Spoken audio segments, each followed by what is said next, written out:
G'day guys, Jay Senior here and welcome to another episode on the Australian Wealth Channel.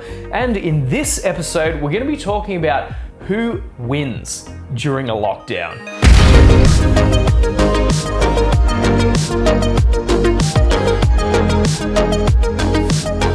So thank you guys so much for watching. Please make sure you like and subscribe to this channel. Really helps to get these videos out to more people. So in this video, we're going to be talking about who wins during a lockdown, because not everyone loses. Some industries get completely decimated. Anything that has to do with hospitality, entertainment, cooked, done.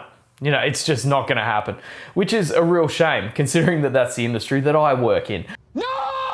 But there are some winners during a lockdown period, and some businesses even welcome lockdowns. They're actually really good for their business. So I'm going to be talking about some of these industries. So please make sure you like and subscribe to the channel, and we'll go through this. So the first one and the most obvious one is supermarkets. What we've seen every single time there's a lockdown announced, we see masses of people converge on supermarkets all around Australia as if they're about to stop selling food completely.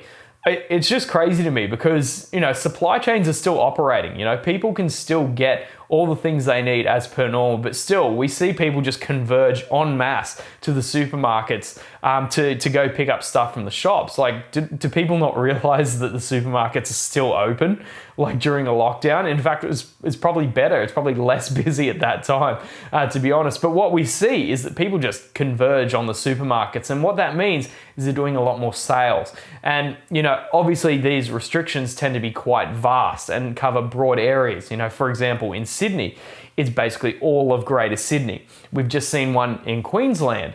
That's basically all of Greater Brisbane, you know, and the Gold Coast, I believe. So all of these particular areas are getting subject to these lockdowns. And of course, there's a lot of supermarkets in these particular areas. So in this case, they're actually doing quite well out of the lockdowns. The next industry that we're going to talk about is cloud computing. So there's a number of different companies that are involved in this space. You know, you can look at companies such as Google, Amazon, you know, in regards to like cloud storage and things like that. You've got Dropbox, Google's another one with Google Drive. Now, the thing is, cloud computing is something that's becoming more and more important to our lives, especially as we need to connect digitally and all of our data is stored digitally. It's no longer, you know, photos in photo frames, really. You know, most of the photos that we have are completely digital in this modern era. So as we start to accumulate more and more stuff in the digital realm, you know, cloud computing, cloud storage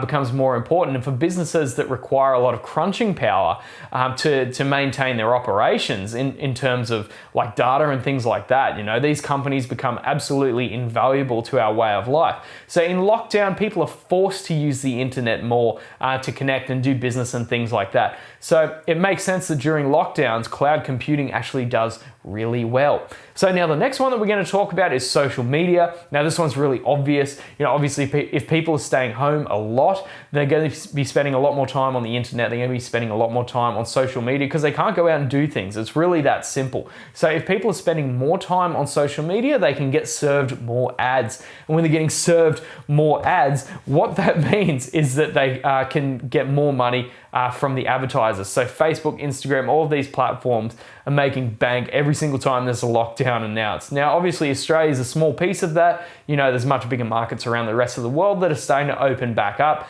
But this is why, especially in 2020, these particular companies did really well because people were spending so much time on their phones. And the next one, and probably the second most obvious one, is of course streaming services. So with people being cooped up in their homes, not being able to leave and subject to restrictions, they're spending a lot more time looking at streaming services. So these are things like Netflix, Amazon Prime, you know, there's so many now, there's so many different ones. So it makes sense that these particular companies are a little bit more profitable and are making more money, getting more people onto the platforms when people are forced to stay at home, because, you know, you gotta find entertainment somehow.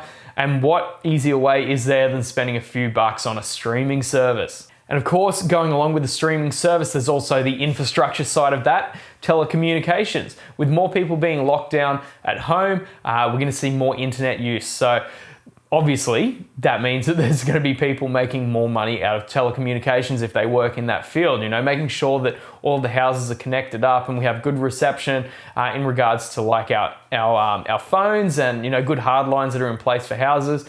It's pretty obvious that telecommunications is another space that would do incredibly well during a lockdown and around those periods. Delivery is the next one. So companies like Uber, Menulog have seen a massive uptick in the amount of people that have actually joined on their platforms in the last couple of years, especially this last year because of the pandemic. Delivery's become such an essential part of our existence now, and Uber's just done such a great job of cornering that particular market. Back in the day, I actually made a fair chunk of money off Uber and buying their stock. In hindsight, knowing what I know now, I could have held that stock even longer and made even more money, because it's just amazing how important delivery became to our particular society, and will continue as people spend more time at home and get lazier. They're more likely to just get things delivered. So it's another sector that's done really well. On top of that, e-commerce is another sector that is just an absolute winner, undoubtedly. For example, during the depths of the pandemic back in, I believe, March 2020, all of the stock market was crashing. But for me, it didn't make sense that some of those stocks would crash. I know at the time there was a lot of fear and uncertainty, and that is, of course, the perfect time to be investing, because, when there's blood in the streets, it's time to be buying. That's when the gold is really raining. So one particular company that I bought was Revolve, and I was buying that for about $8 a share. Now this particular company is about 60. So I believe I sold out around the 50, 55 mark. But of course, being e-commerce, people are going to be ordering stuff and getting it delivered. It's not going to stop people from shopping at all. And that is what we've seen. We saw such a massive uptick in e-commerce, and Amazon, for example, was a real winner out of this pandemic as well. But it's just basically sped up the transition to the future anyway. These companies were going to win anyway. It just happened faster because of the pandemic. So e-commerce is another winner. And the final one, which I wanted to talk about, is of course the bottle shops. So thank you guys for watching. I really hope you enjoyed this video. Some interesting sectors that might continue to perform well in the future, might be worth looking at for an investment. Of course, do your own research and suss all that out yourself, but thank you guys so much for watching. Please make sure you like and subscribe to this channel. It really helps to get these videos out to more people. My name is Jay Sini. Thank you for watching, and we'll see you later.